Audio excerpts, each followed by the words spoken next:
stop is Philadelphia. Sixers swept out of the second round by the Knicks. In the 3 games that Joel Embiid played, they were outscored by 83 points. The 32-year-old Embiid has never led Philly past the second round, and it doesn't get easier from here. His contract extension kicks in next season. God bless America. He's set to make $188 million over the course of the deal. He's played in under 40 regular season games each of the last 3 years since the MVP season that he had. Big Perk, that is a lot of money. What does it mean for the Sixers going forward? It means that Go ahead and say it. They have business decisions to make from top to bottom. And Greeny, look, the only 3 people, in my opinion, that are untouchable in that entire organization is Tyrese Maxey, VJ Edgecombe, and Nick Nurse. That's it. Daryl Morey should be out of there.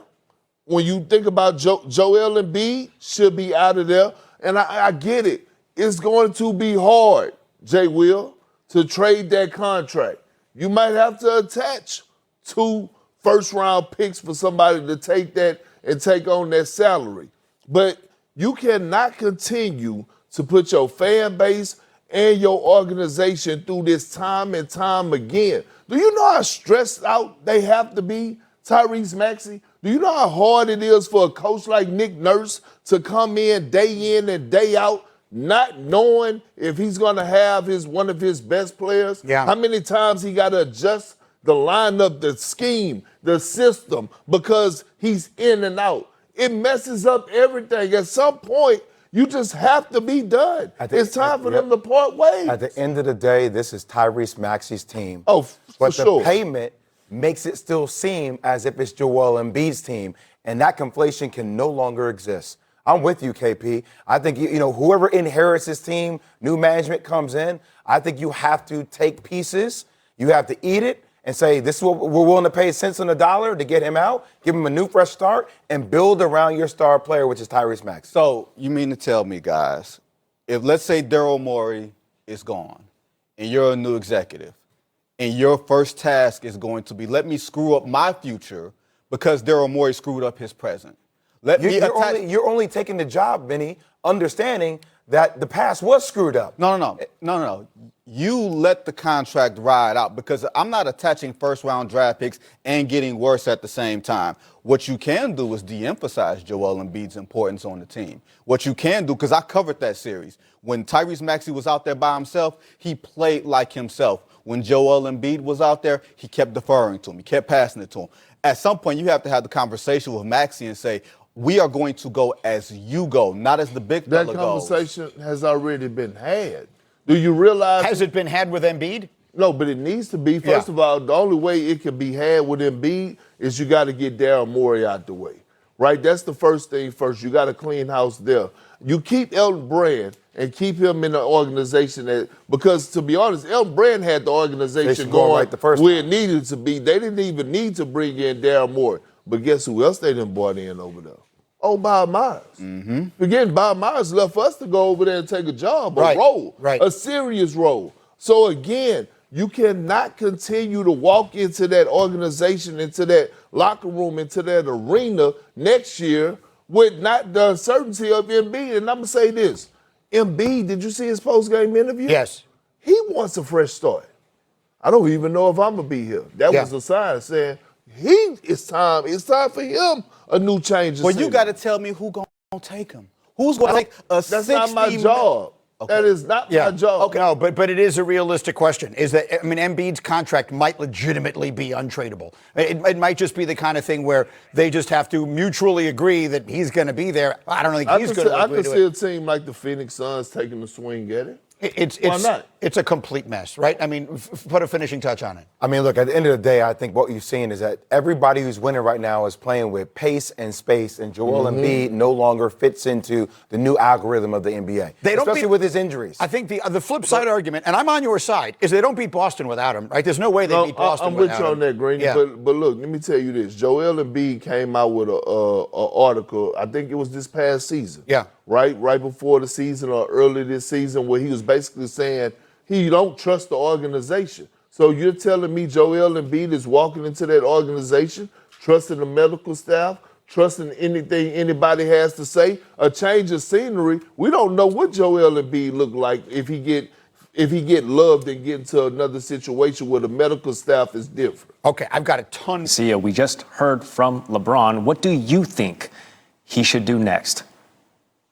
Well, I'm not sure that there's a better place to spend your golden years than with the Los Angeles Lakers. When you think about some of the league's greats, you don't think of them moving around too much. LeBron has moved around a lot already. You know, Kobe Bryant's last year was with the Lakers. Kareem's last year was with the Lakers. Magic Johnson's last year was with the Lakers. When you think of LeBron, he spent more time in L.A. this stint than he has in any single stint of his career. Over 8 years. That's longer than his first stint in Cleveland, and then he started moving around after that. To see him move around now, no matter where it is, you're not sure if any team has the cap space to hold a LeBron James. Normally around this time, teams will be maneuvering, shedding salary for the LeBron sweepstakes. None of that really happened this year because nobody really knows how much time he has left, how much longer he wants to play, and how much salary he will demand. Now, the question also is, how much money will the Lakers have for him this offseason? Because in the summer of 2027, if you factor in $30 million for Austin Reeves, the Lakers could have $70 million in cap room.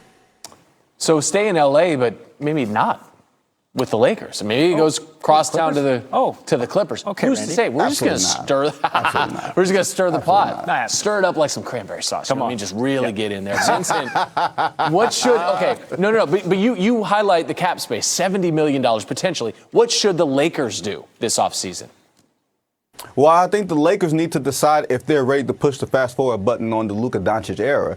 Because Luka, in his extension that he signed last season, remember, he missed out on nearly $100 million with the Dallas Mavericks extension because he got traded and he couldn't sign with his home franchise. If the Lakers want to be a contender, they're going to have to start building that way. And I don't know if you can build that way with 3 defensive liabilities in Luka Doncic, Austin Reeves, and a soon-to-be 42-year-old LeBron James that does not leave you a lot of cap space.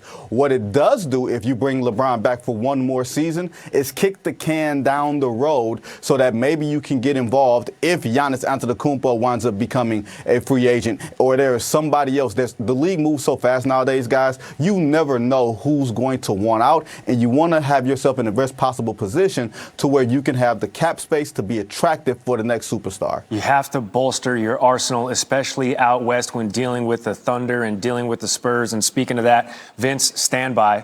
Victor Wembanyama will play in tonight's Game 5 versus the Timberwolves in San Antonio. Wemby will not face any further discipline after being ejected from Game 4 in the second quarter for a flagrant 2 on Naz Reid. The Spurs and Wolves tied 2 games apiece, so now this is a best of 3 with the Thunder waiting for whoever comes out of this series in the Western Conference Finals. All right, so you talked with the league yesterday. What went into the decision to not discipline Wemby any further? Well, honestly, guys, the timing of when it happened during the game. It happened at the 8:36 mark, I believe, of the second quarter. That means only 30-some-odd minutes of the game was left, which meant Victor Wembanyama was suspended for all, if not most, of Game 4. So suspending him for Game 5 would mean, in essence, he would miss 2 games. Now, I think the league also felt like had the officials on the floor, led by Zach Zarba, had they not ejected him and assessed him a flagrant 2, then they would have had to come back and issue something harsher. But they felt like missing out on the end of Game 4 that was harsh enough of a penalty, and I'm really excited to see what happens tonight in Game 5. Yeah, message sent perhaps to Victor Wembanyama. That is Vincent Goodwill with the insight for us on SportsCenter. Thank you, sir. Yes, sir.